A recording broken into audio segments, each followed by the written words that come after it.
APU. American Public University is proud to present The Everyday Scholar.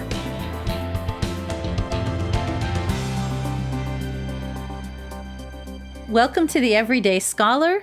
I'm Jaclyn Fowler, and we're here for part 3 of 3 conversations about Harriet Wilson's novel, Our Nig, a story written in 1859 by an African-American woman.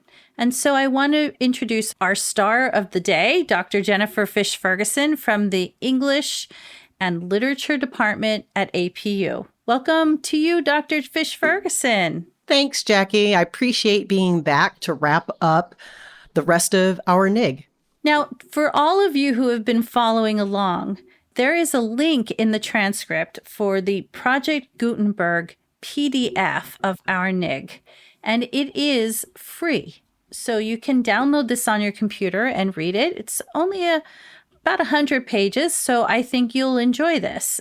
If you've enjoyed our conversations, it would be worth a read. So tell us what you're going to read today, Dr. Fisch-Ferguson. So wrapping things up, kind of, but keeping people interested, I'm going to read through chapter 12, which is the last chapter. Obviously, a ton of stuff has happened between chapter 6 and chapter 12. And I'm going to give you just the quickest of rundowns that Fredo has continued to move upward and find her freedoms, find more of her voice. It comes to a head with the Belmonts. And she finally, in chapter 12, is ready to begin her own life and do her own things. So I deliberately am not going to spoil chapters 7 through 11, but they are definitely worth the read. It's a real quick read. It's a compelling read. So if you enjoy what you're hearing, spoil yourself just a little bit and read through either the PDF or the book. So this is chapter 12 from Our Nig by Harriet Wilson. Chapter 12, The Winding Up of the Matter. Nothing new under the sun. Solomon. A few years ago, within the compass of my narrative, there appeared often in some of our New England villages professed fugitives from slavery who recounted their personal experience in homely phrase and awkward the indignation of non-slaveholders against Brother Pro. Such a one appeared in the new home of Fredo, and as people of color were rare there, was it strange she should attract her dark brother, that he should inquire her out, succeed in seeing her, feel a strange sensation in his heart toward her, that he should toy with her shining curls, feel proud to provoke her to smile and expose the ivory concealed by thin ruby lips, that her sparkling eyes should fascinate, that he should propose, that they should marry? A short acquaintance was indeed an objection, but she saw him often and thought she knew him. He never spoke of his enslavement to her when alone. But she felt, like her own oppression, it was painful to disturb oftener than was needful. He was a fine, straight Negro whose back showed no marks of the lash, erect as it had never been crouched beneath a burden. There was a silent sympathy that Fredo felt attracted her, and she opened her heart to the presence of love. That arbitrary, inexorable tyrant. She removed to Singleton, her former residence, and there was married. Here was Fredo's first feelings of trust and repose on the human arm. She realized for the first time the relief of looking to another for comfortable support. Occasionally, he would leave her to lecture. Those tours were prolonged often to weeks. Of course, he had little spare money. Fredo was again feeling her self-dependence and was at last compelled to resort alone to that.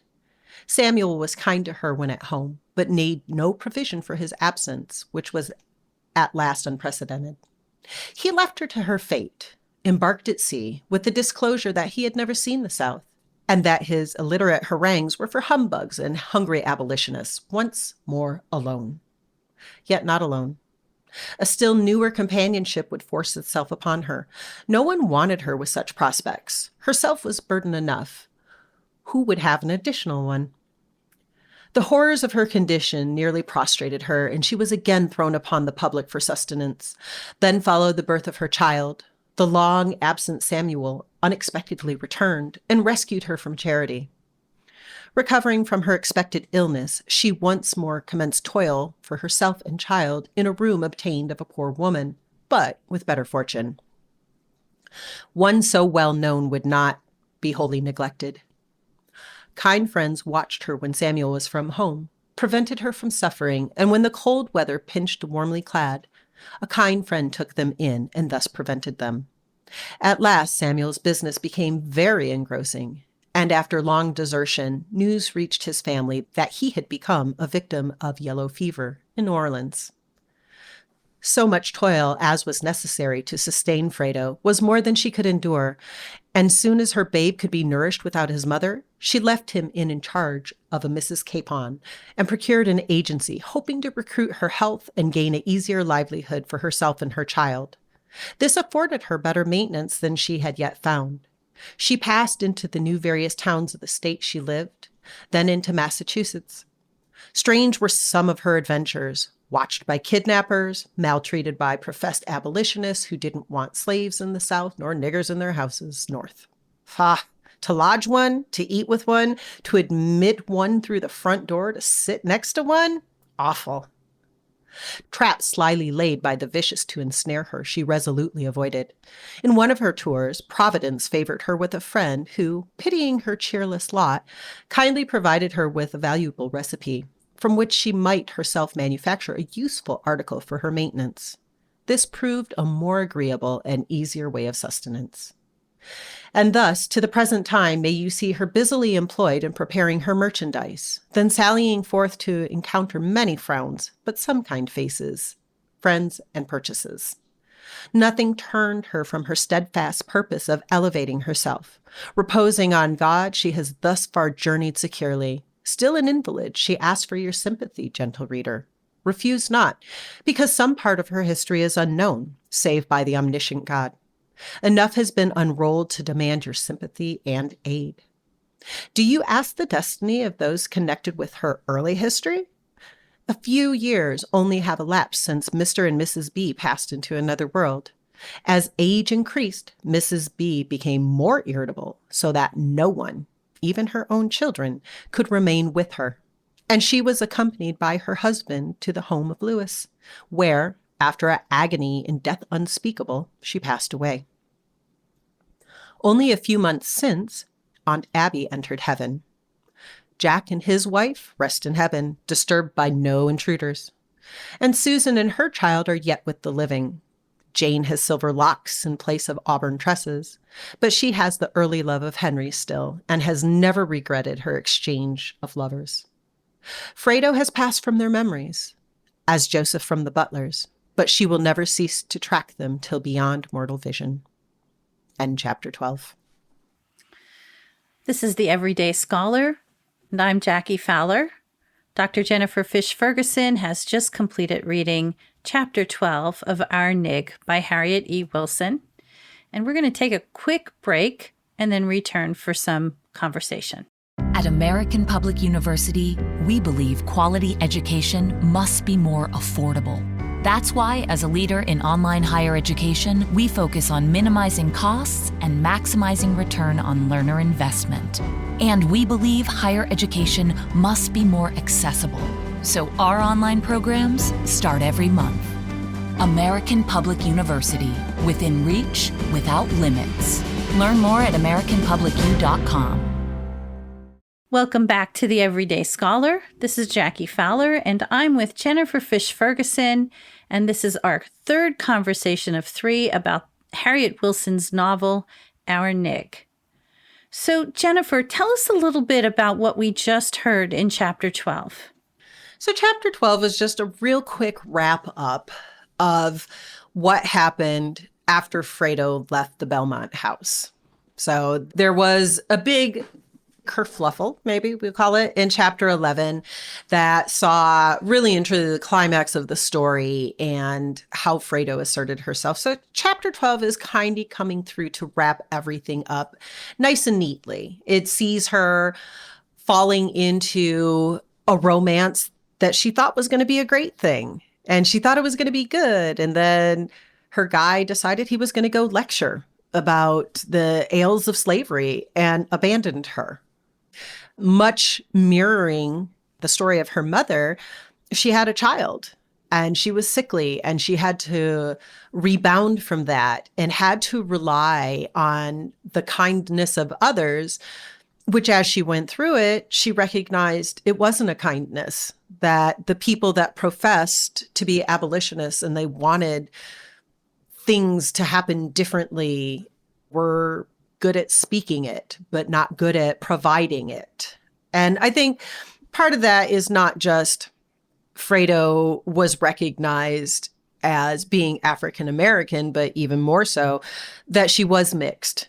And again, this weaves its way through the story where mulatto peoples were supposed to have been seen as slightly better than African or enslaved peoples.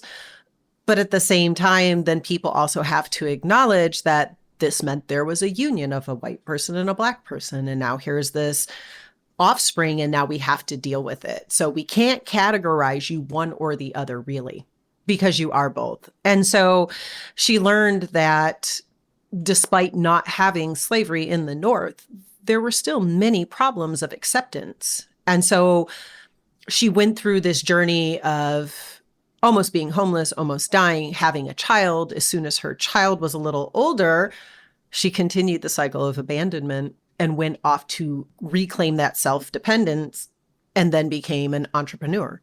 It's interesting that America has been wrapped up in a kind of puritanical innocence left over from England. And so often in early literature and even into today's literature, we see a reticence to recognize sexual relations. But I think you hit on something really important. It's awkward enough to consider sexual relations in a novel, but to consider it between a black person and a white person in 1859 took it to another level of awkward. I think it presses upon people who have been raised to think you're only supposed to be with people who look like you, who sound like you, who are in your class. Find all the isms that people can create categories and thereby systematically tell people when they're good enough to be accepted. And conversation that comes up in my household with my oldest, who is trying to figure out their way in the world, is all these boxes. And I finally had to say, do you really just want to check a box? Or do you want to live? Do you want to be? You can change who you are every day, every hour of every day, as long as you treat people well. I think we're so busy categorizing things to help our brains make sense of what we don't know. We forget that sometimes living an experience is a better way to interact and to integrate or share culture or share different experiences. No matter who you are the only one that has your experience. That's it, just you. So trying to categorize people to make them make sense through your lived experience doesn't make any sense. And yet in this novel, there's a cyclical nature of experiences. So we see Fredo repeating Mag's life, including marrying Samuel, who she thinks it might be a good thing to have someone to rely on, except she can't. Correct.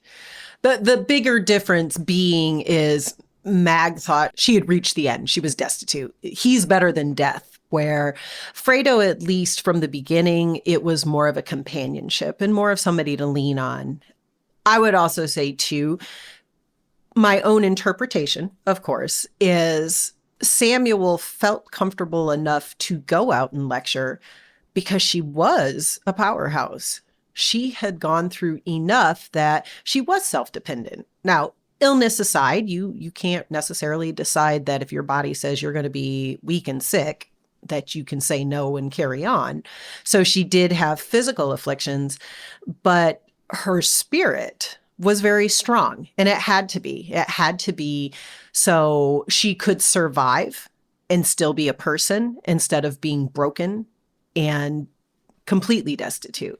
But in the end, he did leave and left her to then cycle back. And a lot of times when we do talk about abuses or patterns of behavior, it is cyclical within families. What you have grown up with is what you know. And even sometimes, though it may not be the best, it worked for my mom, so I turned out okay. So it's going to work for my kid, and they'll maybe turn out okay, and then maybe my grandkid. So easy to be on the outside looking in saying, well, that was a bad mistake. But when you're in the situation, the options are different.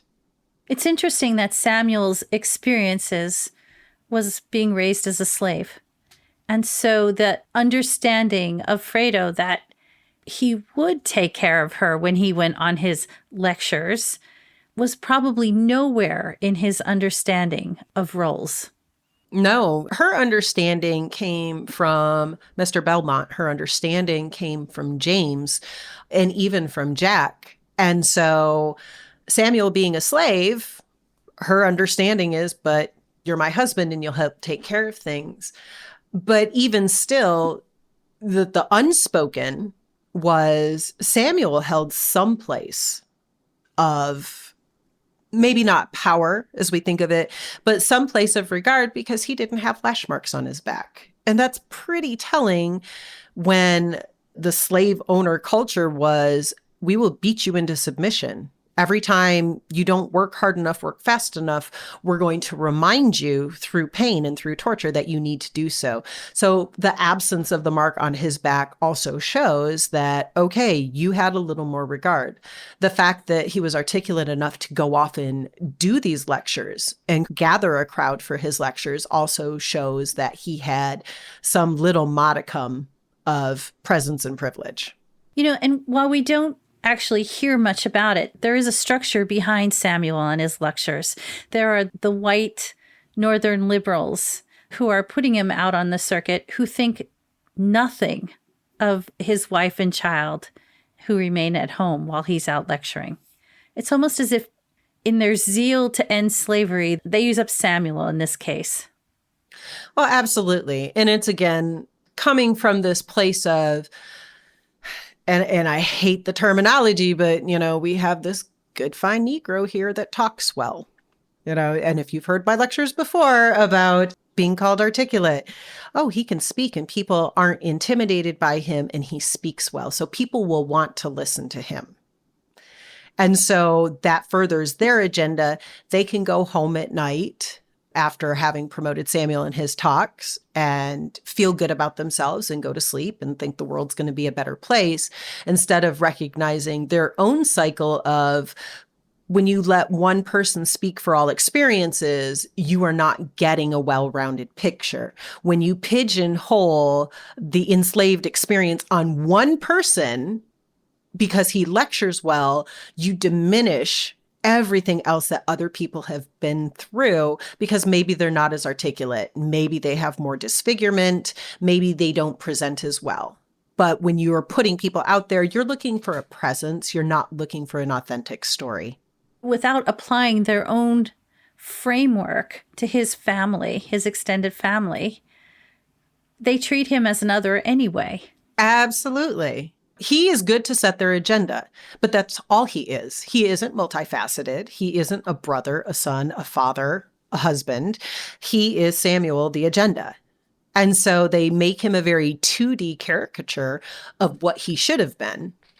And it also takes away from creating a healthy family life that he'd never had in the first place. There's an interesting couple lines where we see this clearly from Fredo's viewpoint. And it's, quote, watched by kidnappers, maltreated by professed abolitionists who didn't want slaves at the South, nor niggers in their own houses, north, to lodge one, to eat with one, to admit one through the front door, to sit next to one. Awful. I mean, but as long as you sound good, you can go talk for us, but then go elsewhere. Let's understand, you're going to be the other. There is nothing that you can do. There is nothing you can say when people are taught to exclude.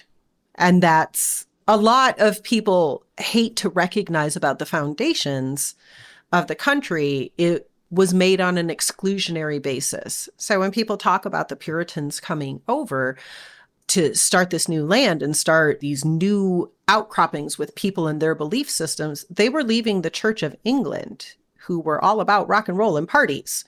So the Puritans came over to set up a more repressed society, a more rule-driven, a more patriarchal, this is how things have to be.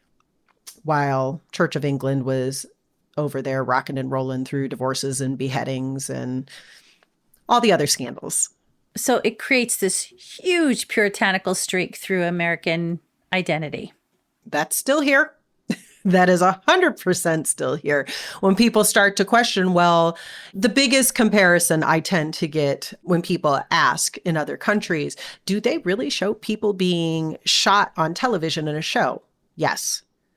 But they're afraid to show some breasts and nipples? Yes. Yes. And that is a carryover of starting up where modesty was a huge virtue that was pushed and continued to be pushed. And let's bring it back up to 2022, where my younger was like, so we can't wear tank tops with spaghetti straps, which as a small boy, a child, he doesn't get spaghetti straps.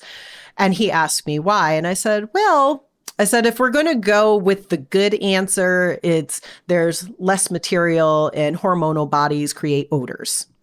I said, however, a lot of other conversations are about the very alluring and distracting nature of the female's shoulders. And then he said words that I will not repeat here because he was so automatically offended that somebody thought that he couldn't concentrate at school because a girl had her shoulder out, which to me was the very correct reaction to that one. He had a hard time with the logic in his head that he was going to be so distracted by a shoulder that he couldn't do work. And yet these are those puritanical ideas that still creep up and come through that we want to say, well, it's not so bad, but it is because it's not talked about. And all these things that Fredo wanted to have for autonomy was giving her child away. It was losing her husband. It was dealing with abolitionists who would smile at her, but they were going to try to eat with her. They would rather just go to bed hungry. So she comes into this world and yet still becomes an entrepreneur and goes forward and continues to live this very fractured life that she has built based on her experiences. And the last time we talked, you brought it forward to 2022, and I'm gonna bring it forward again too. I don't know if you know Reverend Al Sharpton from the National Action Network. He has a term that I find really interesting. He calls the modern day abolitionists, I would say, he calls them latte liberals. And to me, there seems to be almost a direct lineage between the abolitionists to this group that he calls latte liberals. So I think the phrase that works best here is rules for thee, but not for me. So, it's real easy to feel pleased with yourself when you rally and you write letters and you make these ideas that things should be equal.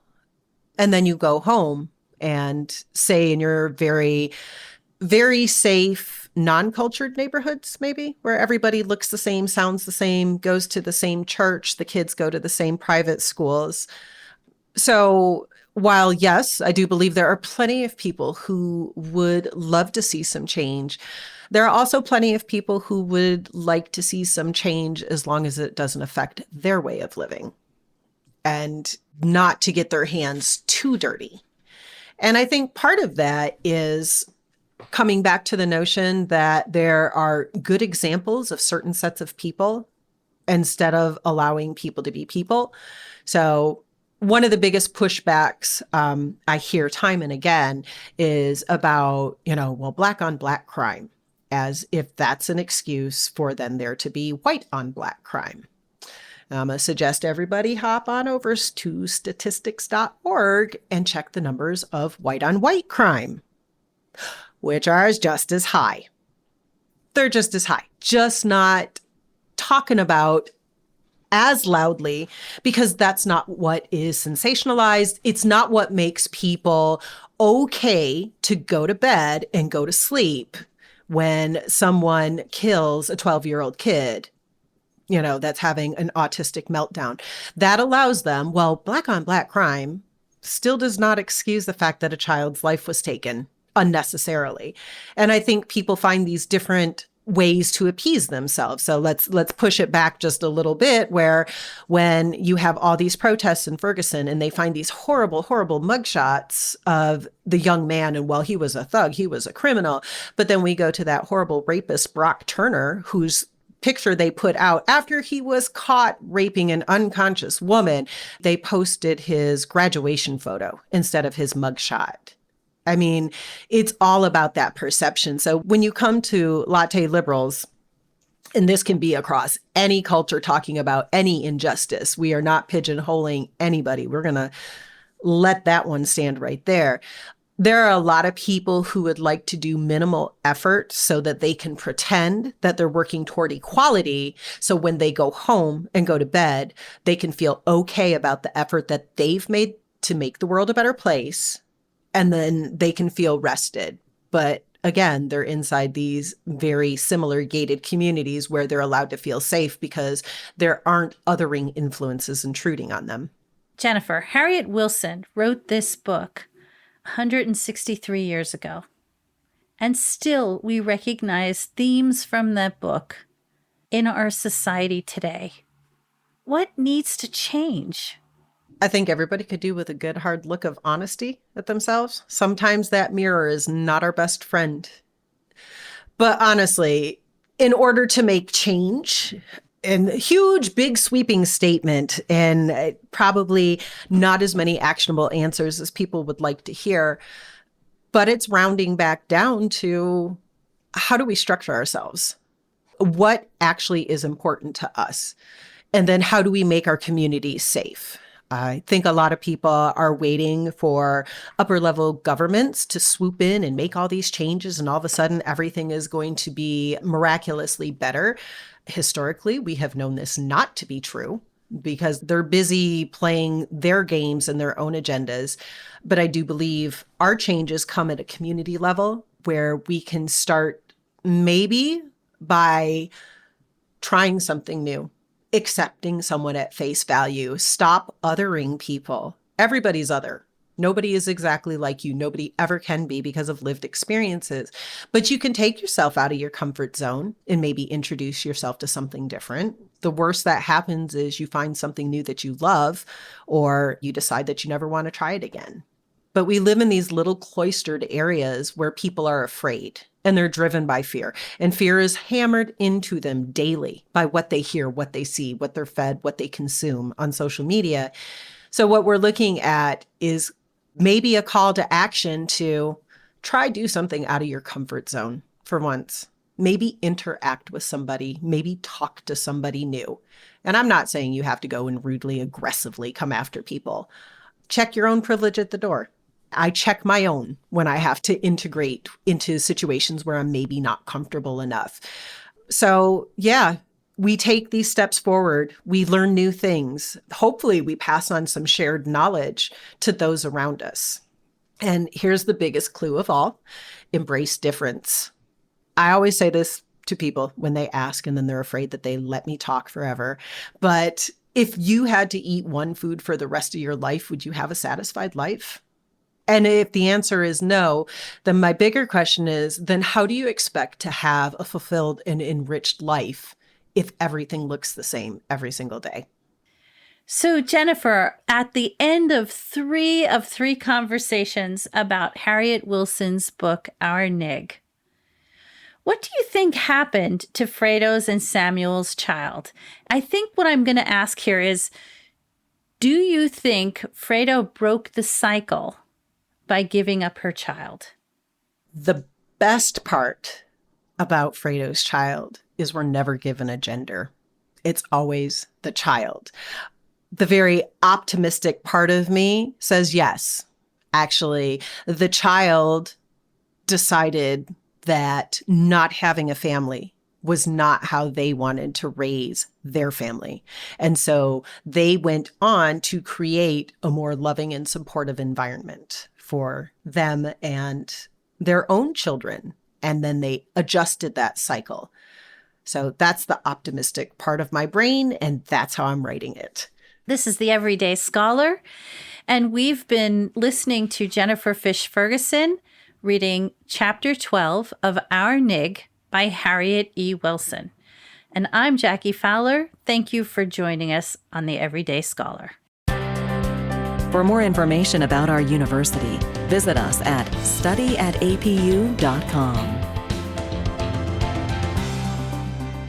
APU, American Public University.